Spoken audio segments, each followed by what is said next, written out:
monumental for us on a local basis, but as the group progressed throughout our career, while I was with the group, our crowds kept getting bigger and bigger wherever we played, and that became an art form, to work a crowd like that and then work you too. I mean, they're as much a part of the show, as far as I'm concerned, as we ever were.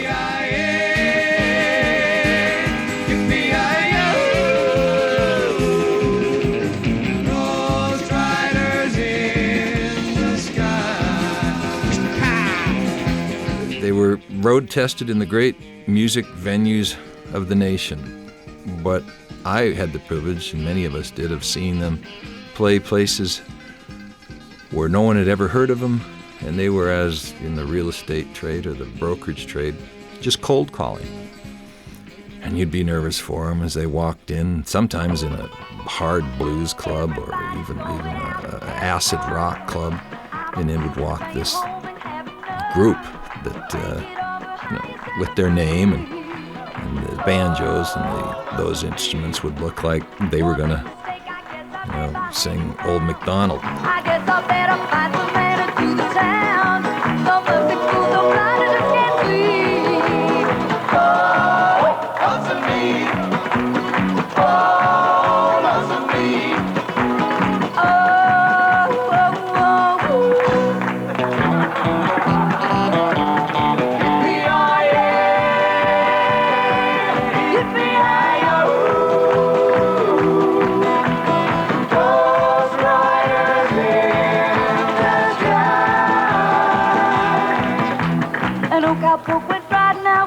And windy day. Upon a ridge he rested as he went upon his way. When all he watched from my herd, red-eyed cows he saw, plowing through the ragged sky, and up the clouded road. Yippee-yi-yi, yippee-yi-yo. Ghost riders in the sky.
Can't fill these shoes anymore.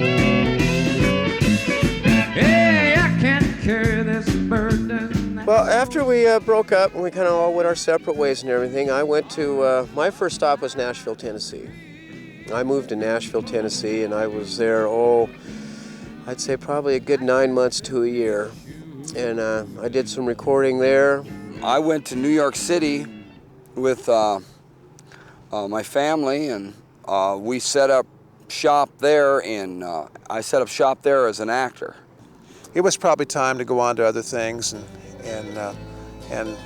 everybody had, I think, different musical avenues that they wished to explore. I personally went to Nashville after I left the band and pursued a songwriting career, and then came back to Montana and started my own group, which I called Rob Quist and Great Northern. What was going on in my life was pursuing music still. I spent 12 years in Nevada, playing in the Nevada circuit working my trade, learning, playing 6 nights a week in the cabaret circuit, refining my show, with every intention of continuing on in the business.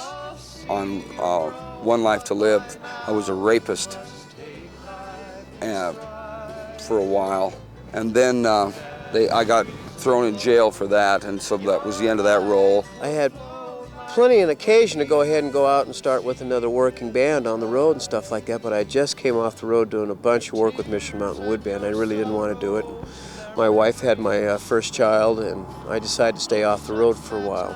And then I wound up running the Silver Dollar Bar, run by the bartender Steve on As the World Turns, and that was the kind of sleaze bar. That's where they came to commit adultery and fall off the wagon and stuff like that. And they came into my bar, and I ran the place, and it was a nice gig because I didn't have to memorize all these lines like on All My Children. I was a lawyer, and I had to say these long kind of things in front of a jury.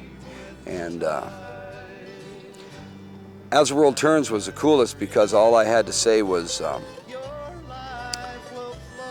Tracy, table 6, or fill her up.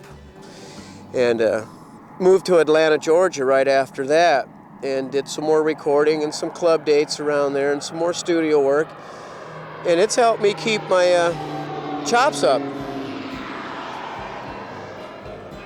Perfect.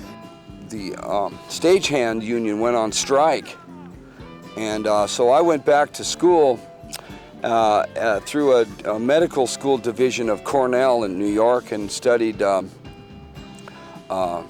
radiation therapy, and I graduated there with a license as a radiation therapist. I didn't come back to Montana until really until the wake of the Montana Band. That was the first time I came back to Montana. And in the process of that, I fell back in love with the state. One of the most enjoyable parts of Mission Mountain reuniting, I think for all of us, is to see them maybe finally, for the first time, recognize what we always did, that this was an irreplaceable chemistry. I think when you're in the middle of the creation of something, you are it. Sometimes you don't have a good perspective on it. You realize you're having fun, you realize this is really tremendous, but maybe it's like a great relationship. You might think it's replaceable, and that another one will come along and you can go out and do your own thing and recreate this over and over again. I think when they stepped on stage at that reunion and saw that this was bigger than them, that this was about a relationship with an audience, and now it was imbued with a sense of history and a sense of continuum, and had all of the aspects of memory and longing and requited longing, if you will. I think they understand the responsibility they have to that, and what a gift it was to them to have it. And you could see them sort of look at each other and say, I can't believe we almost let this go. Wasn't it a wonderful afternoon? And a very good evening to you in downtown Folsom, Montana, where Flathead Lake meets the Mission Valley. Good evening, ladies and gentlemen. We are the Mission Mountain Wood Band. Coming back was a result more of Jimmy Casto conning me into it. And I'm really glad he did, of course, but it was a con job that worked. I have to give the credit for the Mission Mountain reunion to Jim Casto, because he was the one that not only was able to get everybody, back into it. I have to say, first of all, that a lot of the reason that happened is that Steve came back to Missoula, and as did Greg. After Terry's demise, of course, we had continued the Fly Open, which is the golf tournament that the guys in Mission Mountain had started years ago. And I got a little more involved in terms of helping book the music and help from the organizational aspects. And well, for me, I would have never dreamed that this would have happened again because of the way my career was progressing in my life in general. I was focused on a completely different thing. And I had booked at that time Nitty Gritty Dirt Band in for the music for the Fly Open. Well, I got about 6 weeks in advance, 8 weeks in advance, something like that.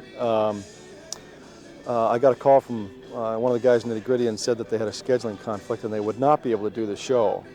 So I immediately had to pass that on to the other people that were involved with organizing. And so we had to go to a plan B, and at that point we really didn't have a plan B. So again, talking to Jimmy Casto and some of the other guys on the board, we said we'd start looking for music. So I never did stop playing, but I never would have ever thought that the band could have gotten back together. It happened on a fluke because I came to Montana, got a chance to realize what it means to me in my life, you know, in my heart, what that part of it meant to me. And I got a call, I think it was almost the next day. Jimmy asked me if I was sitting down because he said, well, guess what? We think we can put the Mission Mountain Wood Band back together. And I said, that is fabulous. That will be a perfect show. He said, one more thing. I said, what's that? He says, you're going to take your brother's place. So then I sat down. Jim just put all the pieces together, and he was probably was able to soothe some feathers and bury a few of the hatchets, and so, which is really great that it happened, because now everybody's just really back into a good headspace, and we can do engagements like we are now. Though the band officially had 5 members to it, there were more. Without the crew, Jimmy and Eric and Tommy and Will, they would have no more succeeded than flown to the moon. Those guys on the crew, they didn't make actual music, but they certainly helped make the magic. And they not only kept the actual band members organized in the short run, but kept alive the possibility of the band reuniting long after they'd all gone their separate ways. Those crew members were not just sound guys, roadies, bus drivers, equipment fixers, mechanics. They were also fully vested members of that brotherhood. And as it turns out, they were the keepers of the flame.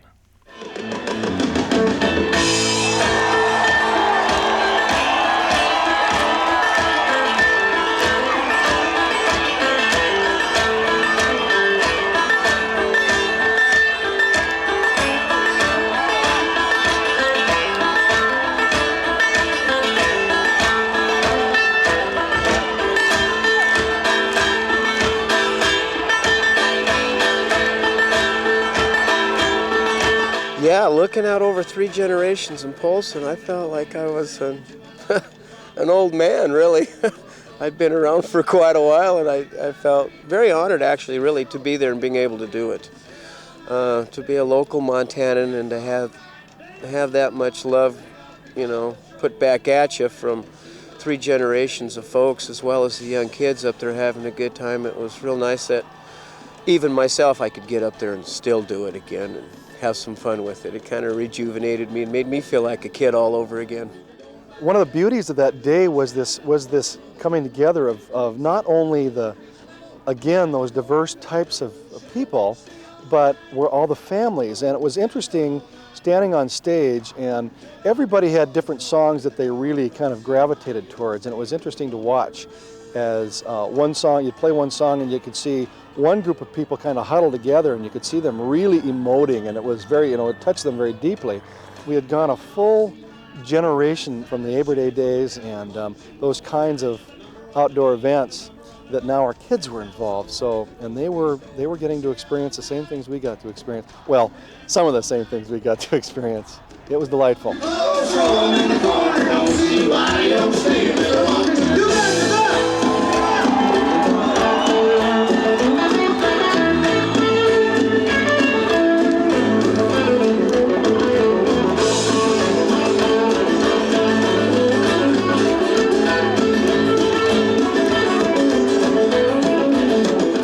place in my heart that I had forgotten about. And to actually walk on stage and get that old feeling again from the crowd, from the beginning, that immediate acceptance, for one. Of the most forgiving audiences ever are Mission Mountain Wood Band fans. And to see people that brought their kids to witness this event because they just had to share part of their youth with them. It was just astounding. Well, it really was interesting. You know, there's so many faces that I recognized from years before, and to me, the reunion was a lot like all the Aber Day Keggers and the Blackfoot Boogies, and all those engagements rolled into one, and the energy was there. I'd forgotten what that energy felt like. It was just a power station.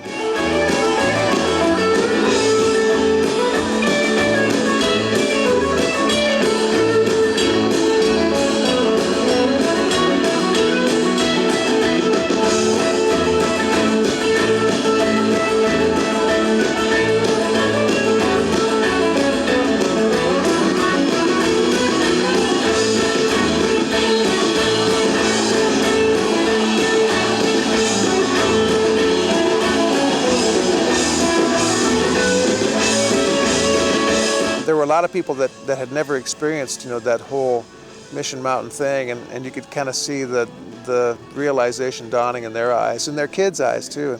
At one point, there were a lot of our sons and daughters were dancing on stage, and it was kind of nice to look over my shoulder and see them getting into it as well.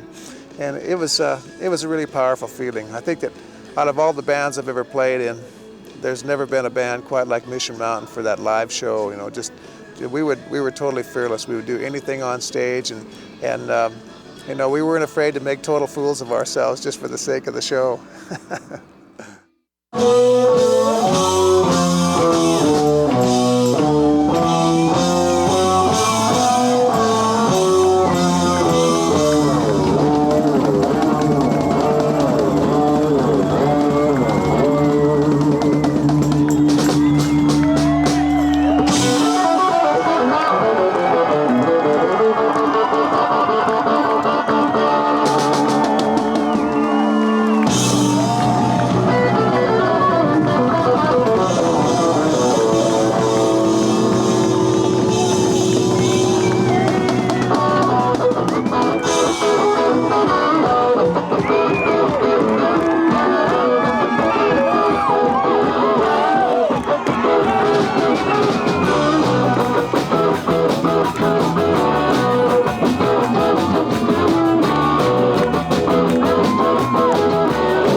I don't know. You can't help but think of the Beatles. McCartney with Wings and Lennon with the Ono Band and George Harrison on solo. All of them tremendous, but never the same. Never quite what they could put together when they came together. And now you look at Robbie with both of his children. Halliday and Guthrie are musicians and play together and are tremendous. And Steve Riddle's son, Sam, has a trio, and he's a jazz piano player and a singer, and the tradition goes on, and it's amazing to see how tight that family tradition, both in that band and in their audience, has held together. Well, the tears will fill the valley when old Sally starts crying. And we'll bathe in her fountain of love. Oh boy, that's a good question. The future for Mission Mountain Wood Band. There's a lot of dates and a lot of touring that we could be doing. I think that would really help us out and get us back into the mainstream of country music. It almost seems like we were about 10 years ahead of the music scene as it is today with a lot of this country and everything. And a lot of it sounds like some of the stuff that we used to play way back in the early to mid 70s.